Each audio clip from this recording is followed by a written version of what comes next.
Right, so it's been 10 years now. Got this E46 M3 2005. Got it at 62,000 miles, and it is now on 155,000, if I remember right, or 154 it might be. But yeah, it's been an interesting 10 years of ownership. I have used it quite a lot. I've done some road trips, done a track day.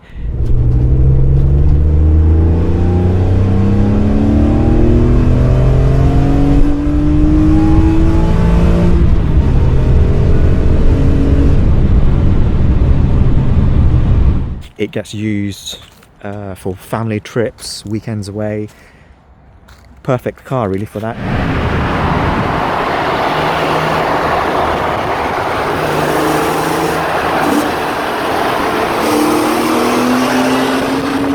I think what a lot of people don't realise is once you start using these quite often, it doesn't have to be daily, it can be week round, you do see the bills start to pile up. So I'm just going to put a screenshot somewhere here of my Fulio app.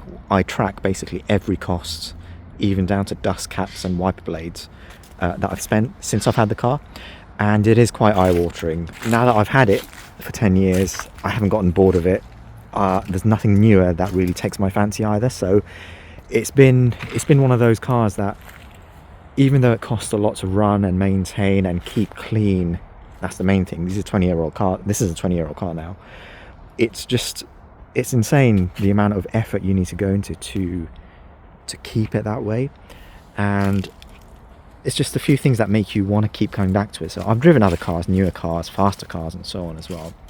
I've been in them as well, but I still look forward to coming back to this and just driving it, the way it feels, the way it handles. Okay, this is the convertible, so there's a bit of scuttle shake on bumpy roads, but suspension's good. All of the bushings and everything's are good. It feels planted, it feels controllable, and it's predictable as well. I can feel exactly what the steering wheel is telling me through the road, or what the road is telling me through the steering wheel. And I've got push Michelin Pilot Sport 4S's on as well, compared to what the car came with, which were Pilot Super Sports and Pilot Sport 2s, which I've gone through. PS4S has been really good in the dry, really good in the wet. It's like a magic tyre. Before, I was getting DSC lighting up when I'm leaving roundabouts and things, if there's a hint of dampness on the roads or outside. With these, not a single issue. Unless I provoke the throttle, then it's just endless amounts of grip, which is really good to see. I'll do it now. A few things on the exterior that I've had modded over time. Diamond cut wheels. So these are not diamond cut, as you can see there. They are two-tone shadow chrome done by a company called First Aid Wheels in London. I have had my wheels recut about 3 times in total now, and it is a big expense, and it got to the point where I was spending more on diamond cut recuts than anything else, and using their swap out service, so a fresh set of diamond cuts already done, and then swap them over with my old ones. Just because when you get a stone chip or even a curb mark, once you get that mark on a diamond cut, that's it, it's gone. It's just going to eat itself from the inside out due to weathering, heat cycles, and so on. So I chose powder coating to go the two-tone shadow chrome route.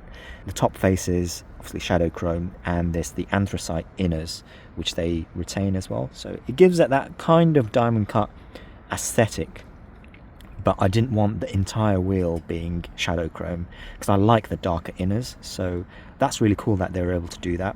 And it didn't cost much more than a standard powder coat anyway, so I think it's about £460 for all 4 wheels to be done. So I very much recommend that, because you're going to get a lot longer lifespan out of your wheels that way, because powder coating is more resilient to stone chips and scuffs and marks that you get as you use the car regularly, whereas diamond cut, they'll last a few months maybe before you get a stone chip, and then you'll slowly start to see that stone chip eat itself away, which is really annoying.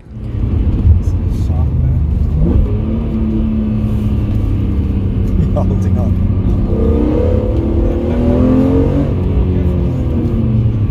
That's good.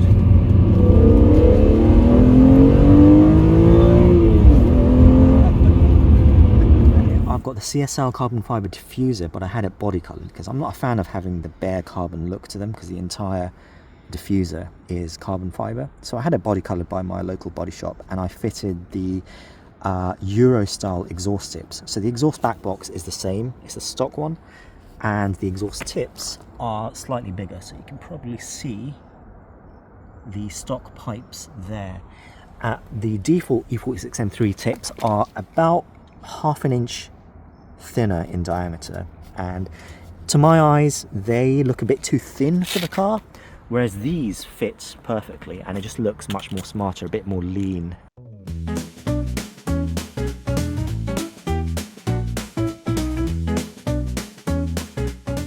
I did fit the body coloured lip spoiler. BMW did not fit the lip spoiler on the convertible, but they did on the coupe. So I got this off company in Taiwan from eBay. Carbon black, and the colour match was great really. I've got no complaints with it at all. It's a 3M pad on the back, so it's not going to go anywhere. And this was about, I think, £37, something like that. I did need to have my rear end repaired because I got rear-ended by an old guy driving with no headlights on at night one day. So in that process I did replace the clear high brake light with a red one. I think I just prefer that, and that was the only one in stock at the time at main dealers, so I just stuck with it. The red one came with pre-facelift models, whereas the clear one came with facelift, and I just think it looks a bit nicer rather than having a distracting clear bar at the top here. So yeah, I just stuck with that.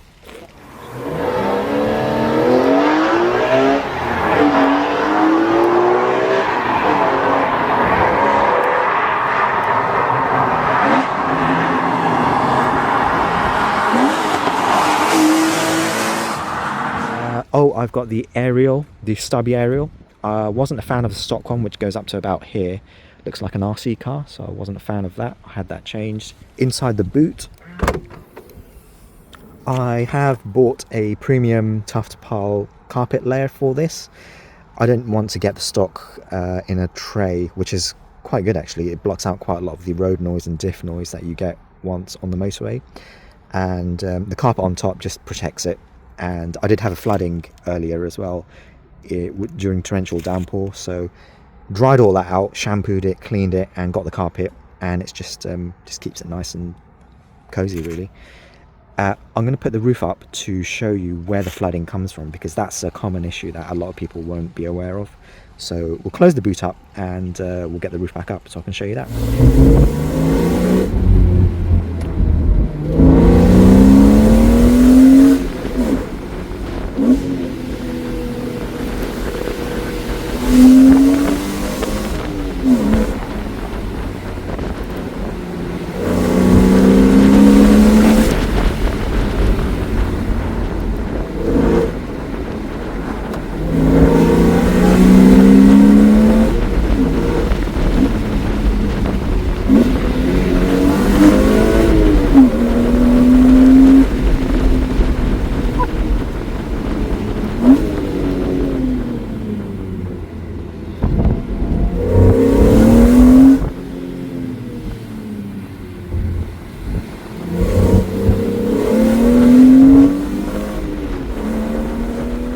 Okay, so we've got the roof up now. This is the position that I'm showing you in. So in BMW's infinite wisdom, there's a lot of things that they did during this era of BMW models which made no sense whatsoever. So there are water drainage channels, because naturally you're going to get rainfall that does seep in through the seals and things over time. And the drainage channels are, this is where the roof bracing mechanism and mounting points are. So there's a massive mounting plate here, and right under this plate there are two drainage channels which are quite flat, and then they go into the main drainage pipes which are below the car and running all the way along the side of the car. These pipes can get blocked up, and you can't get in there without taking this out easily. You can get maybe a wire coat hanger in and fish about, but then you start scratching stuff and you don't want to really do that. These will get blocked up over time. It's not a case of if, it is when they get blocked up. And what happens is all the water will accumulate here, and it'll run all the way down the other side, and it'll build up on the other side as well. And then you've got some open channels here where the roof, the compartment for the roof goes down and into. That compartment is open, and what happens is water will seep into the boot on both sides through those compartments, because there's one on the other side as well, which will then flood your boot. And that's what I had recently. I didn't know that the these were clogged up, and I only found out once I started seeing my interior windows steam up at night time. So I investigated a bit and I found the flooding here, so I had to wring out loads of water from here, pour some drain unblocker down both of these areas here, leave it for about 20 minutes. Slowly you'll see the water start to seep out from under there, which means the clog is being dissolved by the drain unblocking chemicals. Once that's fully unblocked, once you see the water freely flow from under the car, then pour some hot water down each of those holes and flush out the drain unblocker, because you don't want that leaving in there corroding metal parts of the system there. So as long as you flush it out with water cleanly, maybe 3 or 4 jugs of water per side, you're fine. And once that's done, that's it. Other than that, the roof compartment itself, no problems at all with that. I did have a issue with the motor for the roof, so I will just put the roof back down so I can talk about that.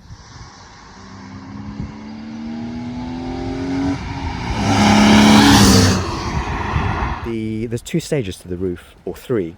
The opening stage, the movement stage, so the roof going fully up, fully down, and the closing stage.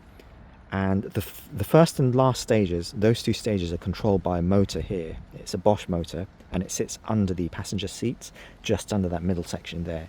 And to get that out, you just lift up the seat, the entire seat's one panel. You just lift it out, and then you've got full access to the motor there.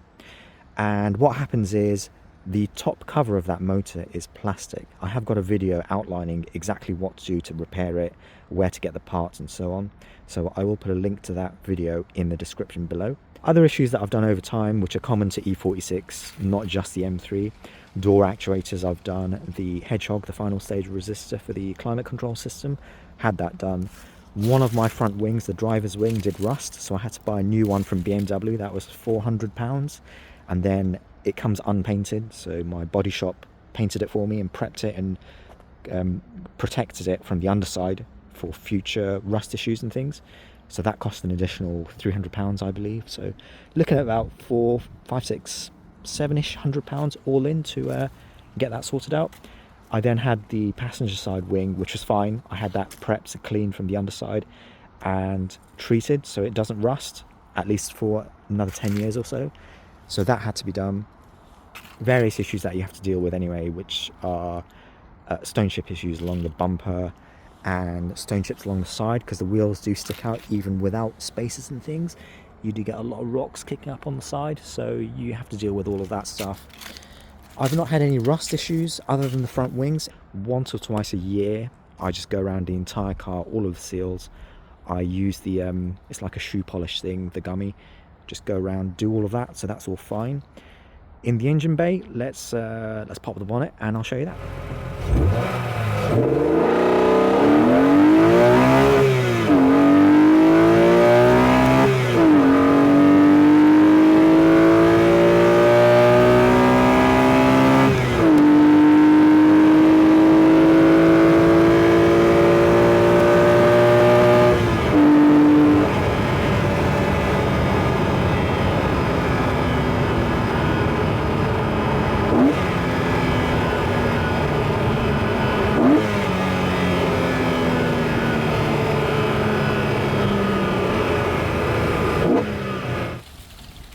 I haven't done too much to the engine bay.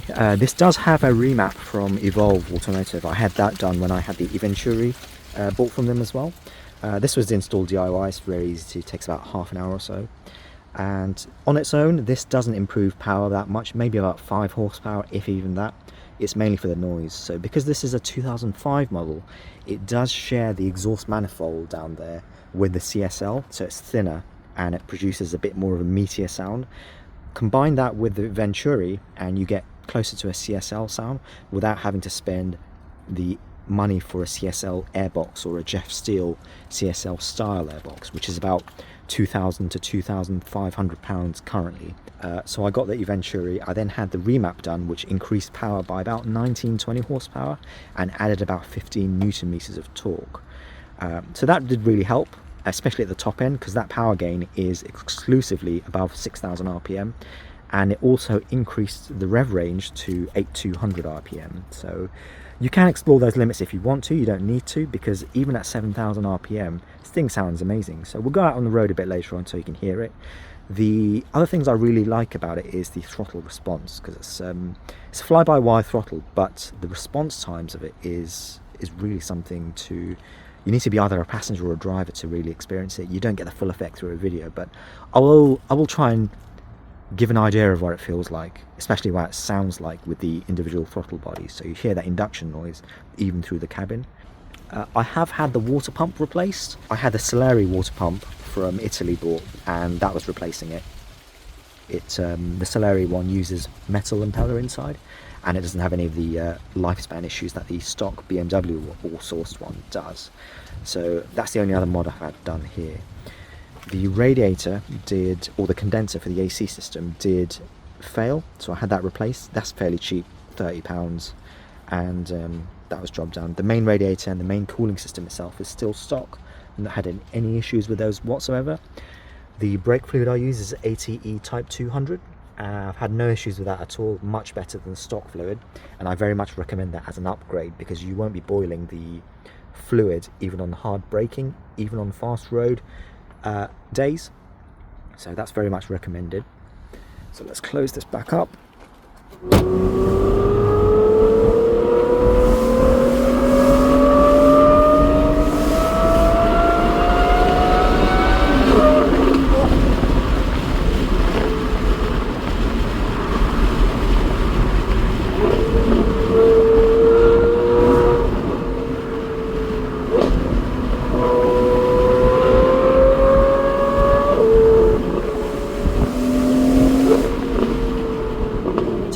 Brakes, I have installed, I did use the ATE stock brake discs for a few years, and this time around I've gone for the StockTech one-piece rotors. So they are the black edition, so the hubs and the edges are blacked out so it doesn't rust or you don't see the corrosion. So these have been perfectly fine. I've had no issues with them at all compared to the stock two-piece rotors or the floating rotors. So I can recommend those because they're half the price of the ATE discs now. These are about £120 each, whereas BMW and ATE, even through third-party suppliers, want about £300–400. The pads I'm using are PFC Z Rated. Another issue that you will have to tend with is the front calipers do seize over time. So I have had both front calipers refurbished by Big Red online, and they come back good as new. So I am using the stock calipers. The PFC Z Rated pads have really good bite. They have basically no dust at all. So the stock pads, I think they were Techstar pads that come with them, the M3 by default. Loads of dust on them all the time, so every few days I was finding myself having to clean them. I tried yellow stuffs, EBC yellow stuffs. I didn't like them. I tried green stuffs as well. Didn't like them, too squealy. PFC have been the only ones that have really good bite in cold, even better bite when hot, and have basically no dust. So yeah, can't complain with that really. And they're quite affordable. They're about £120 per pair, so that was really good.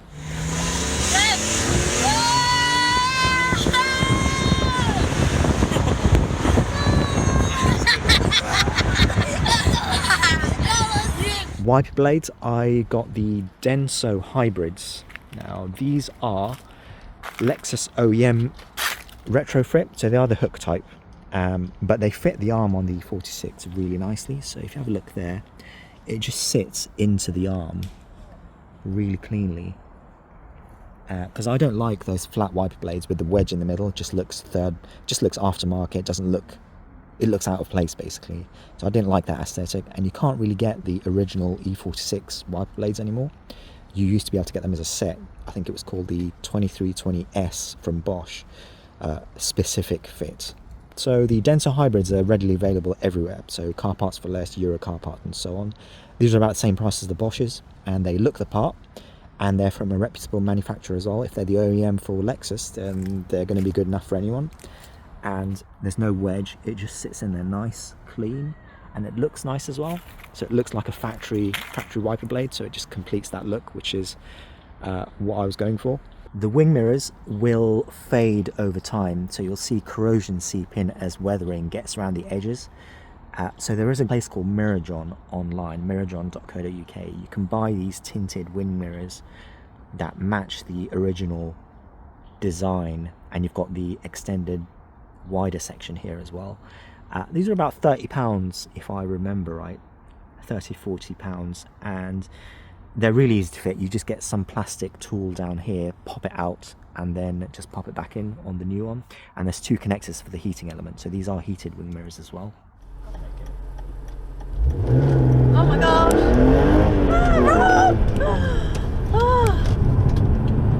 That scared me! Another thing that's quite common is bolster wear, both drivers and passenger side. So I have had my bolster retouched by a local leather specialist. They did a great job of it, and the other thing is the stitching here will start to come out over time as well as people come in and out on both sides, passenger side too. So I had the stitching redone as well at the same time. Some of the interior mods that I've had done are this unit here. This is from a company called Induktiv in America. So they 3D print this entire panel with the cup holder section in. I've got an air freshener in there at the moment. And what it is, it's a fast charging wireless charger for your phone. So this is the exact size to fit anything slightly larger, up to slightly larger than a Galaxy S24 Ultra, which is what I have. And I bought these rubber little anti-slip dots from Amazon for a few quid. It just stops the phone from slipping about. And it's a 15-watt wireless charger. It's got a USB cable at the bottom. And what I did was I routed the cable from under the center console all the way into the glove box. And in the glove box, I've got a dual 12-volt output with dual quick charge 3.0 USB outputs on that 12-volt output as well. And that power is coming from the torch. So right here, those of you who are familiar with the E46 and BMWs of this era, the glove box does contain a halogen torch which slots into here and charges through here. So I converted that torch to be a 12-volt output socket, and that socket is then connected to a dual output down there at the back. So that is my power for not only here, but I've got some other stuff plugged in there as well, and it just works. The navigation system, mine did not come with the factory nav, so I have got the AVIN PX6. So it does run Android. This is Android 11, and I have got YouTube, Spotify, and so on there as well. But you can get Netflix and stuff if you want to. My main thing is Google Navigation, Spotify, and sometimes YouTube, because I listen to podcasts. And because I got YouTube Premium, you can just leave it playing in the background whilst navigating and stuff. It worked really well.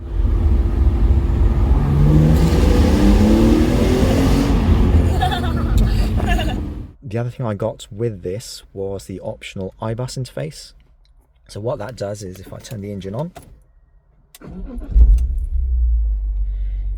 it has full reversing sensors controlled. So you can, if I go into reverse, we'll get our radar. It will show you the distance, and it will show you the radar guides for how close you are as well. So that's quite useful. So I very much recommend that. You also get full OBC control as well, because it's connected to the I-BUS interface on the car's looms, and it comes with the adapter to do that as well. You get all of your readouts, fuel consumption, and so on. So you get stock OBC configuration. You also get some coding functions as well. So if you go to settings, you can code in various things on the modules. I haven't played around too much with it yet, because I'd already done a lot of my codings and preferences through the Carly app. So I didn't really need to do anything with that. You get some things like comfort access and lighting when you turn the car on and off, which with the fob, so you can tweak all of that stuff.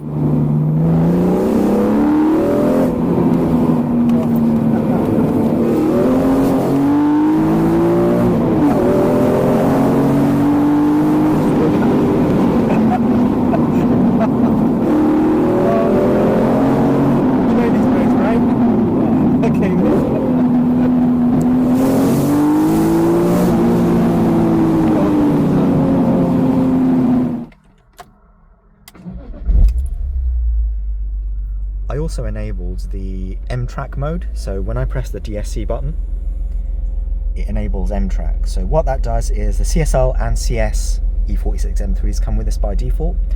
it allows a bit more slip before DSC intervenes and saps the power away. So you can have a bit more fun on spirited drives, or if you're doing a track day and you don't want to go full DSC off, that gives you a bit of leeway to play with and it makes it a bit more fun.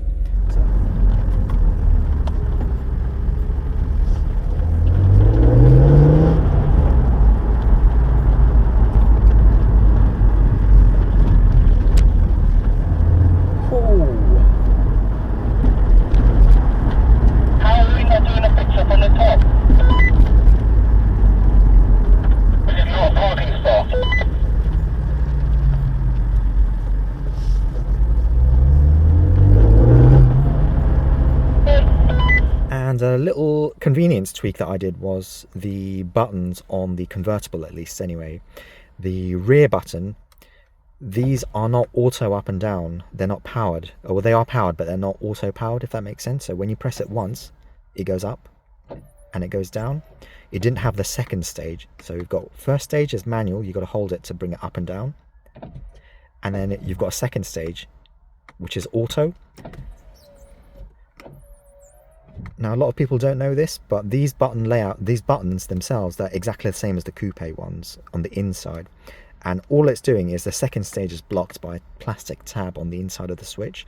So all you need to do is get a screwdriver, take this panel out, go to the underside, and then knock out the tab. So just chisel it away, and then you've got full access to have powered rear windows up and down.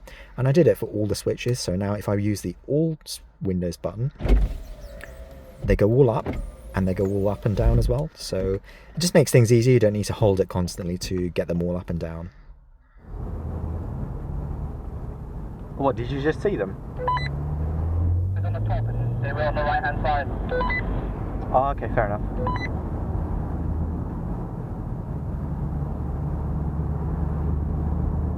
The e-brake or the handbrake lever and the gear shift lever, these are by Motorwerks. This is the titanium finish one, and it's a billet steel titanium plating, and they're really heavyweight.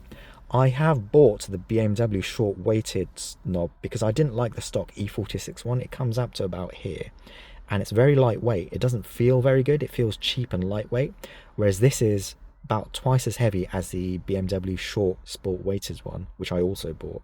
They're both ridiculously expensive, but I needed to buy one of each just to see what they're like, and if I didn't like them, I'd return them or sell them on. And as soon as I got the Motorwerks one, that sort of transformed it. So it feels great to shift. It's a lot heavier, and it feels like you're just moving something a bit more heavier, and it hard to describe, but it just feels nicer to shift with this. So it is shaped like the E30 M3 shifter, so I kind of like that as well. It's kind of tasteful, and it kind of matches the titanium plastic trims that I've got on this one as well. And the same goes for the e-brake. The gaiters are Italian leather, thick, double thickness off eBay. These are about £30 for a pair, really easy to install. I very much recommend those because the stock ones do get thin and cardboardy over time, so it's nice replacing those once every few years just to refresh that. Some people will find that this button panel here just collapses in over time. I've had no issues with mine at all, so I think it's just some people press it a bit too hard and it just collapses in. There's little tabs on the inside, they break, so that does need to be fixed for some people. The other thing that does break is the rear view mirror. So it's an auto dimming rear view mirror, and the chemical inside does leak over time. Have no issues with this whatsoever. I think it only affected earlier models, so this is a 2005 car. Never had any issues with it, and I've not seen anyone with a 2005 have the same issue. So, and once again, Mirajon does have a kit to sort that out as well. It's quite that view on the right. Especially with that boat.